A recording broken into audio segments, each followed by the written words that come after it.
Le domaine d'activité de la maison Hardy, c'est vraiment la décoration d'intérieur basée sur tout ce qui est tissu et acoustique. C'était garnissage de sièges jusqu'aux fenêtres, et ça c'était dans les générations avant. Mes parents ont continué sur cette lancée-là et mon père a amené l'acoustique il y a presque 20 ans. Notre domaine de prédilection, c'est vraiment tout ce qui est acoustique, décoratif. Il faut savoir que notre premier but, c'est de vendre du bonheur aux clients, parce que fatalement, on est un article qu'on achète environ tous les 10 ans. Donc on attend de nous du changement, on attend d'être un petit peu bousculé dans ce qu'on connaît, de montrer notre degré d'expertise en mettant en fait des matériaux aussi qui peuvent apporter du plus, comme par exemple un voilage qui a les propriétés d'être acoustique et de rejeter la chaleur sur l'extérieur. Donc on est aussi dans l'hyper-technique. On a notre atelier de confection, notre atelier de montage. On va sur place prendre les mesures.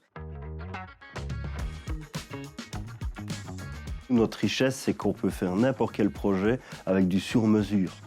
On va faire vraiment ce qui est hors standard. On a mis ici un panneau qui permet en fait d'être magnétique et de pouvoir dessiner à la craie. Et sur le dessus, j'ai créé alors le dessin qui est acoustique. En fait, c'est un tissu acoustique.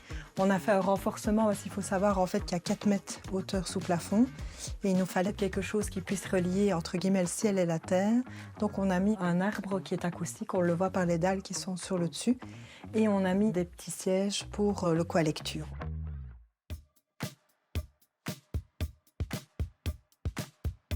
Actuellement, on est avec ma sœur, moi et ma maman à la tête de la société.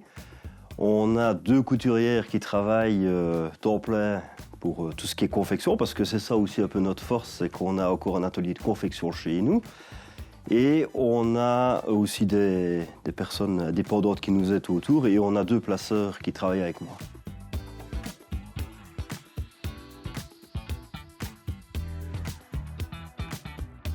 Le défi pour moi primordial qu'on a à l'heure actuelle, c'est de trouver les choses vraiment que les gens désirent.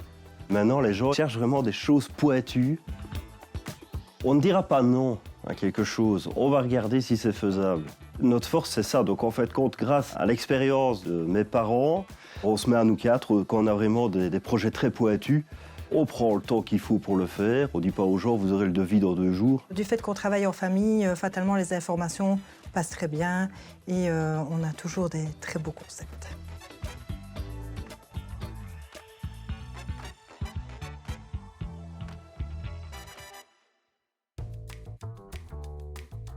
Je pense que l'ambition première, c'est de toujours trouver de nouvelles choses à proposer. Parce que si vous restez sur des acquis, eh ben, de toute façon, votre société, elle va péricliter.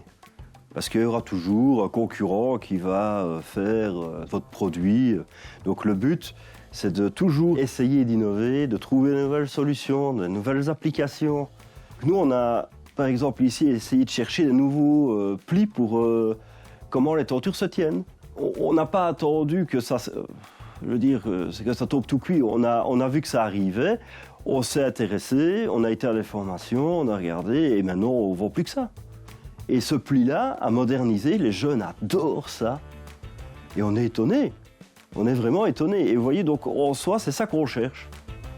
Mais l'axe principal, je dirais, pour tout ce qu'on fait, c'est de trouver la nouveauté. Et d'améliorer, c'est ça notre fer de lance. C'est d'améliorer ce qui existe. Et ça, j'avoue que ma sœur et mon père, pour ça, ils ont ce qu'il faut pour y arriver.